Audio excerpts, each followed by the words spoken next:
जब मनुष्य में अहंकार आ जाता है तो वो सबसे पहले त्याग करता है भगवान का, क्योंकि उसे लगने लग जाता है कि उसे किसी की आवश्यकता ही नहीं है, उसके पास तो सब कुछ है, तो उसे भगवान की क्या आवश्यकता है। और वो भगवान पर जो विश्वास है उसका त्याग कर देता है। ऐसा ही प्रसंग हमें देखने को मिलता है श्री कृष्ण की बाल लीलाओं में। तो आइए जानते हैं क्या प्रसंग है वो। पिछले एपिसोड में हमने ये देखा था कि माता यशोदा कान्हा जी की शरारतों से बहुत परेशान हो जाती है और उन्हें रस्सी से बांध देती है। कान्हा उस रस्सी से बंधे हुए एक जगह तो रह नहीं सकते, तो वो फिर अपनी शरारतें आरंभ करते हैं और उस बंधी हुई रस्सी के सहारे ही चलना प्रारंभ कर देते हैं। और जब वो आगे आगे चले जा रहे थे तभी उनके रास्ते में दो पेड़ आ जाते हैं। कान्हा जी को लगता है कि वो इस पेड़ के बीच से निकल जाएंगे, लेकिन वो निकलने का जैसे ही प्रयास करते हैं वो उस पेड़ के बीच में फंस जाते हैं। ये सारी तो उनकी लीला ही चल रही है।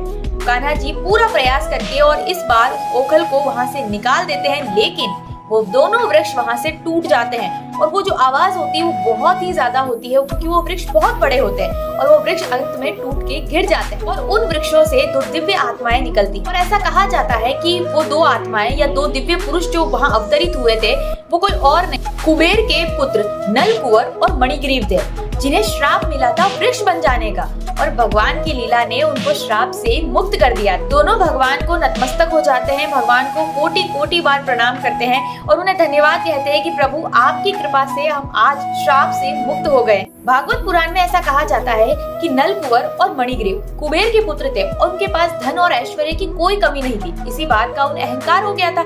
एक बार नारद मुनि उनके पास जाते हैं तो वो नारद मुनि का सम्मान ही नहीं करते, तो नारद मुनि को बहुत क्रोध आता है। वो उन्हें श्राप दे देते कि तुम दोनों को अपने धन और ऐश्वर्य का इतना अहंकार है तो तुम दोनों आज से वृक्ष बन जाओ। बाद में उन्हें अफसोस होता है कि इतना बड़ा श्राप नहीं देना चाहिए।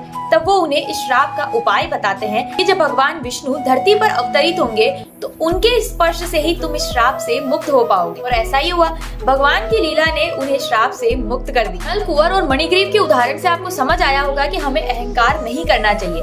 धन, ऐश्वर्य या हमारे पास जो भी वस्तुएं हैं उनका एक ना एक दिन लोप हो ही जाना है, वो एक ना एक दिन गायब हो जाएगी, लेकिन अहंकार कभी नहीं करना चाहिए किसी भी वस्तु का, और भौतिक वस्तुओं का अहंकार तो कभी करना ही नहीं चाहिए।